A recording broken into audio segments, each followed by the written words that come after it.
안녕하십니까 시청자 여러분, 다시 만나뵙게 되어 반갑습니다. 오늘은 엘리야 선지자 이야기를 하고자 합니다. 설교 제목은 세미한 음성으로 일하시는 하나님입니다. 오늘날 우리는 무엇이든 빠르고 요란하고 즉각적인 결과를 원하는 시대에 살고 있습니다. TV를 켜면 화려한 광고가 쏟아지고 스마트폰은 끊임없는 알림을 울리고 SNS에서는 자극적인 콘텐츠들이 넘쳐납니다. 이러한 환경 속에서 우리는 조용하고 느린 것을 답답하게 느끼곤 합니다. 심지어 우리 신앙생활에서도 마찬가지입니다. 우리는 종종 하나님께서 우리의 간절한 기도를 요란한 기적과 강력한 사건으로 응답해 주시기를 기대합니다. 그러나 오늘 우리가 함께 나눌 열왕기상 말씀은 이러한 우리의 생각과는 다른 하나님의 일하심을 보여줍니다. 우리는 선지자 엘리야의 이야기를 통해 하나님께서 우리의 삶 가운데 어떤 방식으로 역사하시는지 깊이 묵상하게 될 것입니다. 우리는 기적과 같은 강한 역사를 기대하지만 하나님은 종종 우리 예상과 달리 조용하고 세미한 음성으로 우리를 인도하신다는 사실을 깨닫게 될 것입니다. 엘리야가 활동하던 시대는 북이스라엘 역사상 가장 암울했던 압왕 시대였습니다. 여로보암 시대에 시작된 혼합 종교가 아왕과 이세벨 여왕에 의해 바알신 숭배라는 완전한 배교의 길로 접어들었기 때문입니다. 이러한 영적 위기 속에서 엘리야는 홀로 갈멜산에서 850명의 바알과 아세라 선지자들과 영적 전쟁을 벌였습니다.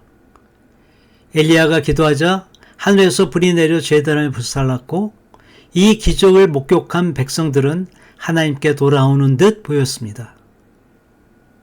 하지만 이 영적 싸움의 승리에도 불구하고 상황은 바뀌지 않았습니다. 오히려 이세벨의 위협에 엘리야는 두려움과 절망에 빠져 광야로 도망칩니다. 그는 로뎀 나무 아래에서 하나님께 여호와여 넉넉하오니 지금 내 생명을 거두옵소서. 나는 내 조상들보다 낫지 못하나이다 라고 울부짖었습니다. 갈멜산에서의 담대함은 사라지고 오직 절망과 무력감만 남은 것입니다. 우리는 최선을 다해 하나님 뜻대로 살았다고 생각했지만 상황이 나아지지 않고 오히려 더 큰 어려움이 닥쳐올 때 엘리야와 같은 심정이 될 수 있습니다. 그러나 하나님은 그런 엘리야를 꾸짖지 않으셨습니다. 대신 천사를 보내어 음식을 먹이고 힘을 회복시켜 주셨습니다. 이는 우리가 낙심하고 절망에 빠져 있을 때 하나님께서도 성령님을 통해 우리를 위로하시고 다시 일어설 힘을 주신다는 것을 보여줍니다. 힘을 얻은 엘리야는 40주야를 걸어 하나님의 산인 호렙산에 도착합니다. 그곳에서 하나님은 엘리야에게 엘리야야 내가 어찌하여 여기 있느냐 라고 물으셨습니다.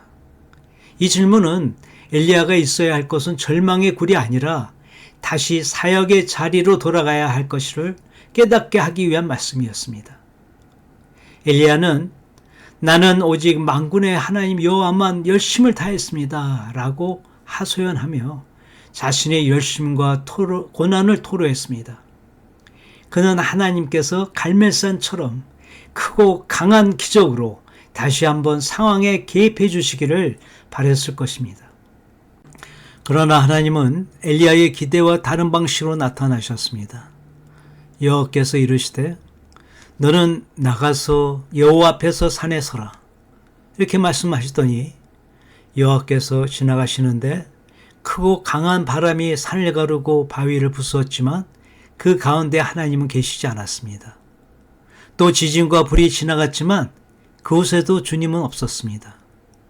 그리고 이 모든 것들이 지나간 후에 세미한 소리, 즉 세미한 음성이 있었습니다. 엘리야는 이 세미한 음성을 듣고서야 겉옷으로 얼굴을 가리고 굴 어귀에 섰습니다. 하나님은 요란한 기적이나 강한 힘으로 일하시는 분이 아니라 조용하고 부드러운 음성으로 당신의 뜻을 나타내시는 분이라는 것을 엘리야에게 가르쳐 주신 것입니다. 하나님의 세미한 음성은 단지 엘리야에게만 해당되는 교훈이 아니었습니다.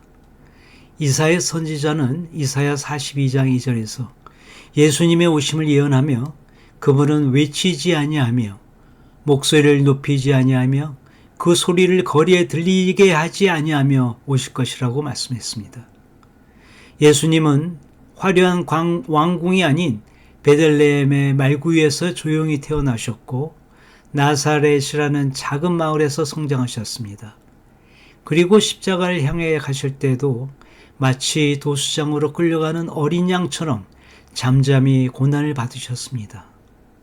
예수님의 구원 사역은 온 세상을 뒤흔드는 요란한 기적이 아니라 상한 갈대를 꺾지 않고 꺼져가는 등불을 끄지 않는 섬세하고 조용한 방식이었습니다.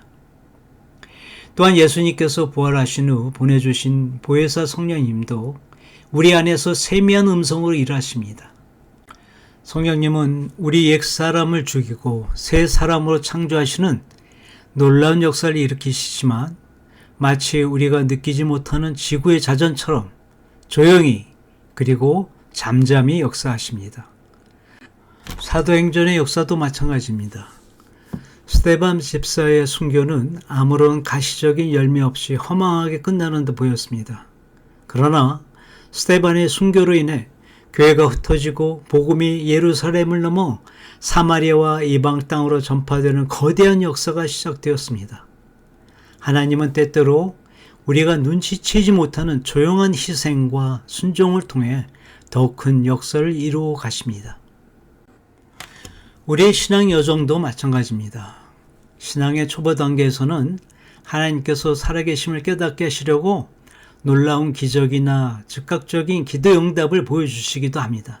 그러나 신앙이 성숙해질수록 눈에 보이는 기적은 점점 사라지고 오히려 하나님의 침묵을 느끼는 순간이 많아집니다.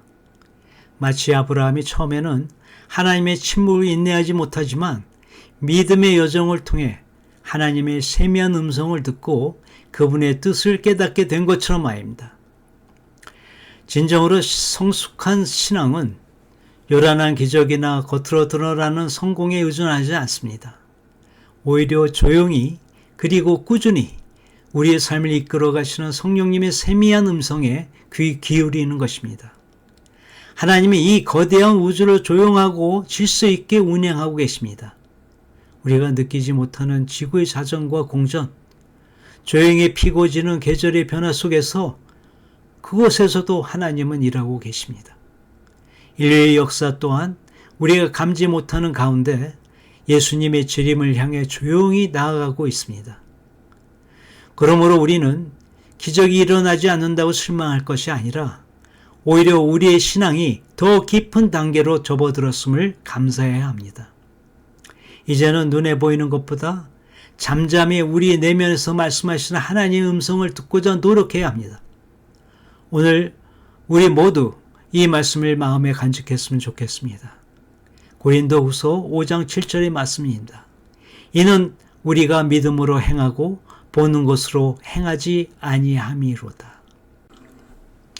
오늘 설교의 핵심 메시지는 하나님께서 요란한 기적보다 세미한 음성으로 우리의 삶을 인도하신다는 것입니다.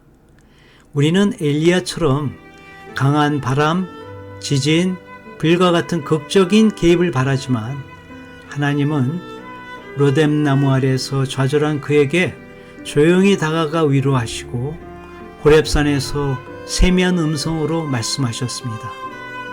예수님의 구원 사역과 성령님의 역사 또한 조용하고 내면적인 방식으로 이루어지고 있음을 기억해야 합니다.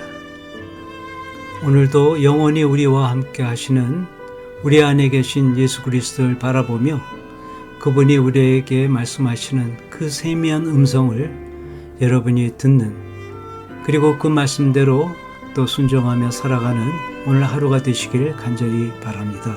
감사합니다.